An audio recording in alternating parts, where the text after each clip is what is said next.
Saudara Kepala Badan Gizi Nasional BGN Dadan Hindayana mengonfirmasi sopir mobil Satuan Pelayanan Pemenuhan Gizi SPPG yang mengalami kecelakaan di SDN Kalibaru 01 Cilincing, Jakarta Utara merupakan sopir pengganti. Dadan menjelaskan bahwa pelaku atau sopir yang mengendarai mobil SPPG merupakan sopir pengganti. Dadan juga mengungkap bahwa Kepala SPPG memiliki kebijakan untuk menggunakan jasa pengemudi pengganti jika pengemudi utama berhalangan. Dadan mengaku akan melakukan evaluasi menyeluruh untuk petunjuk teknis pembawaan makanan MBG ke sekolah. Selain aturan soal menggunakan mobil yang layak, juga soal penggantian sopir pengiriman MBG. Dalam juknis kami sudah tertulis bahwa mobil sebelum digunakan untuk pengiriman itu wajib dicek setiap hari. Dan dengan adanya kasus penggantian sopir ini kelihatannya menjadi insight baru bagi Badan Gizi Nasional agar KSPPG secara cermat mengganti atau memilih supir cadangan yang kualifikasinya sama. Polisi telah menangkap sopir penabrak siswa SD di Cilincing, Jakarta Utara. Pelaku masih diperiksa di Mapolres Jakarta Utara. Dalam pengakuannya, sang sopir mengatakan mobil rencananya akan diparkir di depan gerbang sekolah. Namun tiba-tiba mobil melaju menabrak gerbang sebelum menabrak siswa yang sedang berada di lapangan sekolah.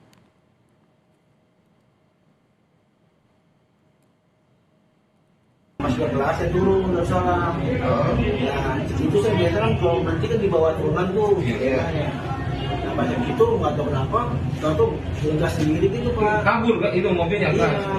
Makanya pada saya teman-teman itu nggak dapat. Nah, di sini baru dapat remnya gitu. Remnya dapat? Iya. Bukan sampean panik atau gimana? Enggak, kalau nggak panik. Biasanya juga saya parkir di situ udah berhenti. Saya juga jadi ada orang sini. Enggak, nyangkut nggak kaki sampean ke gelas? Nggak nyangkut Pak. Hah? Nggak nyangkut. Takut terus itu karpet?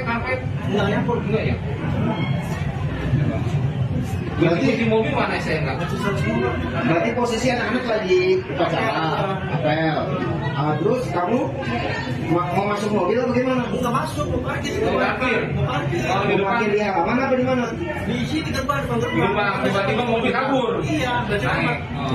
Apa biasanya kan parkir di depan gerbang gitu Pak, karena upacara udah biasa sih gitu kan. Karena upacara baru mobil baru masuk gitu. Iya. Nah makanya saya mau berhenti gitu memang gas Pak. naik dong ke atas? Iya. Nggak rem tangan. Nggak kepikiran Panik ya. Iya, Panik. Wakil Kepala BGN Sony Sonjaya akui sopir mobil yang membawa MBG merupakan sopir pengganti. Meski begitu BGN menjamin akan bertanggung jawab penuh atas biaya pengobatan korban. Lantas siapa yang harus bertanggung jawab atas penggantian sopir yang berakibat fatal? Kita bahas bersama staf khusus Gubernur DKI Jakarta Chiko Hakim dan juga ahli hukum pidana Prof. Hipnu Nugroho. Selamat petang Prof. Hipnu. Mas Chiko, terima kasih sudah bergabung bersama kami di Kompas Petang. Ya, selamat petang, Pak Chiko.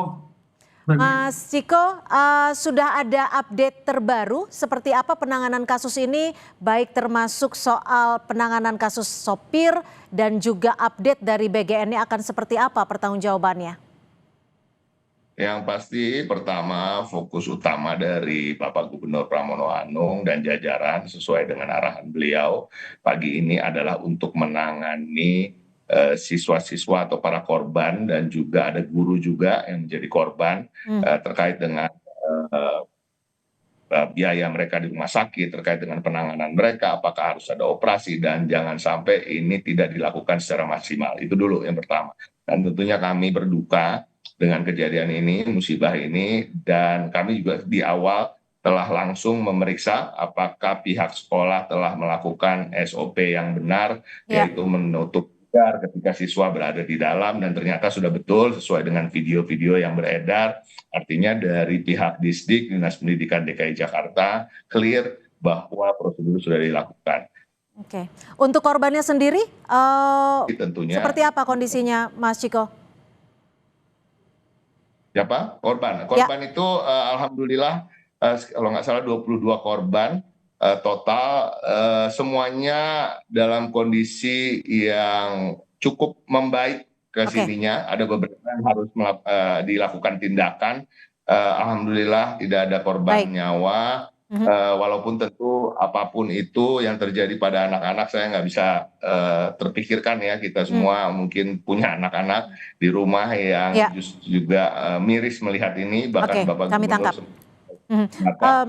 Ya, kami tangkap Mas Terkait Ciko. pertanyaan Fitna tadi terkait dengan MBG, tentunya ini adalah bagian dari apa yang menjadi tanggung jawab dari BGN sendiri. BGN tadi sempat menyampaikan akan mau menanggung biaya, namun Pemprov DKI Jakarta juga sejak awal sudah diperintahkan oleh Bapak Gubernur untuk Dinas Kesehatan untuk membebaskan biaya di Oke, rumah kami sakit. tangkap sampai di situ, tapi sebelum kita bicara soal pertanggungjawaban, saya akan ke Prof. Hipnu. Prof. Hipnu, apakah tanggung jawab terhadap peristiwa ini akan berhenti sampai di sopir atau pertanggungjawabannya bisa meluas? Karena kita tahu bahwa kendaraan ini membawa makan bergizi gratis untuk siswa, ada penyelenggaranya dan juga ada pihak yang menentukan siapa sopir penggantinya.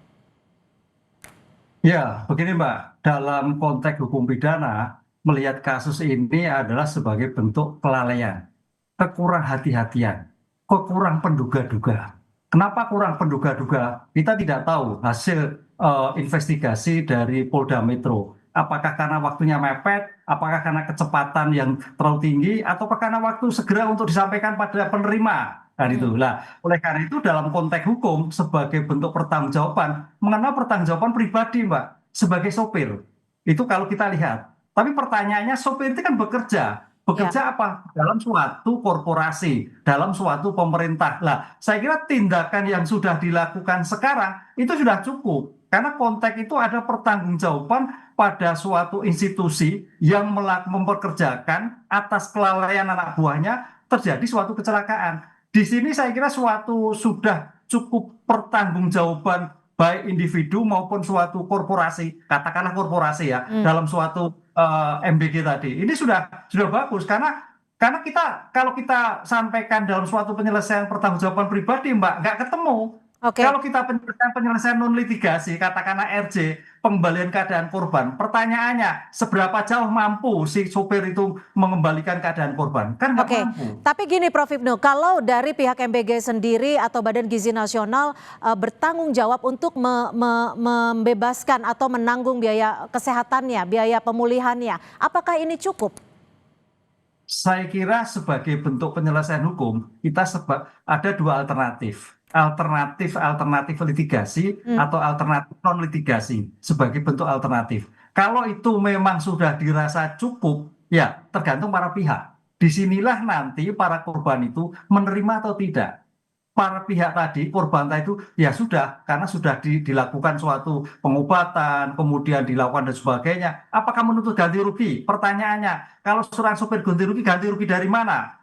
Disinilah ada alternatif yang harus dilakukan oleh penegak hukum. Mau penyelesaian apa? Litigasi bisa, non litigasi bisa. Di sini saya kira sebagai bentuk tujuan hukum yang rehabilitatif ataukah restoratif. Nah, restoratif diambil alih oleh MBG, oleh pemerintah DKI itu saya kira suatu luar biasa karena yang bersangkutan bekerja pada konteks pelayanan MBG. Oke, Mas Ciko, ini yang menjadi pertanyaan kami adalah bahwa Kepala BGN sempat menyebutkan bahwa kami mendapatkan insight baru agar SPPG juga punya sopir cadangan dengan kualitas yang sama dengan sopir utamanya. Apakah harus menunggu jatuhnya korban baru insight ini ada? Bagaimana dari Pemprov DKI Jakarta melihat ini? Ini pertanyaan yang kurang tepat dilayangkan ke kami ya, Cynthia ya. Tapi pada prinsip kami di Pemprov DKI Jakarta tentunya memastikan kami ingin keamanan dan keselamatan anak-anak kami terjaga di anak didik kami, warga DKI Jakarta. Dan apapun itu kami berharap pihak-pihak luar dari Pemprov DKI Jakarta, masuk ke PBG, BGN, dan lain-lain untuk kemudian memastikan bahwa apabila beroperasi di internal atau di dalam sekolah ya milik kami, Pemprov DKI Jakarta atau di lingkungan sekolah untuk betul-betul memastikan pekerjanya siapapun itu, baik supir, baik siapapun yang tentunya adalah orang-orang dewasa dipastikan melalui screening yang ketat karena ini Oke. berurusan dengan anak. Itu aja ke depannya. Tapi gini, Mas Ciko, kenapa saya menanyakan ini ke Mas Ciko selaku staf khusus Gubernur DKI Jakarta? Karena ini terjadi di Jakarta dan ini terjadi di bisa dikatakan seharusnya adalah ruang aman. Lalu bagaimana dari Pemprov DKI Jakarta ini juga berkoordinasi dengan pihak SPPG bahwa tidak ada satu kelalaian pun yang bisa mengorbankan anak-anak? Yang pasti kita akan berkoordinasi dan berkomunikasi, Cynthia, karena ada batasan-batasan dari apa yang kita bisa lakukan. Kita tidak bisa menghentikan MBG, ya kan? Kita tidak bisa menghentikan proses atau prosedur yang dilakukan oleh SPBG. Yang bisa kita lakukan tentunya menegur dengan keras. Dan kita sudah disampaikan itu, dan kita tunggu saja proses hukum yang sedang berlaku, Ya. karena semua ada pihak-pihak yang tentunya relevan untuk bisa menangani apapun itu terkait dengan kecelakaan ini, tentunya pihak kepolisian yang sekarang sedang Tampaknya belum ada karena namanya membawa kendaraan itu harus tanda petik seseorang yang punya kualifikasi, baik kemampuan, baik profesional maupun pengganti sebagai kendaraan yang sah. Saya kira ini sebagai evaluasi total terhadap kendaraan-kendaraan yang mengantarkan makanan-makanan anak ini bagian daripada SOP menjamin kepastian tepat waktu tapi juga aman. Oke, Oleh karena itu, secara garis besar, maaf Prof. Hipnu, saya potong. Secara garis besar, siapa yang sebenarnya bisa dimintakan pertanggungjawaban? Apakah penyedia jasa? Apakah mitra penyedia jasa? Atau memang hanya sopir saja yang memang secara langsung sebagai pelaku? ya, dalam pendekatan pidana sopir saja, tapi dalam pendekatan perdata sebagai bentuk evaluasi restoratif pengembalian adalah yang mempekerjakan.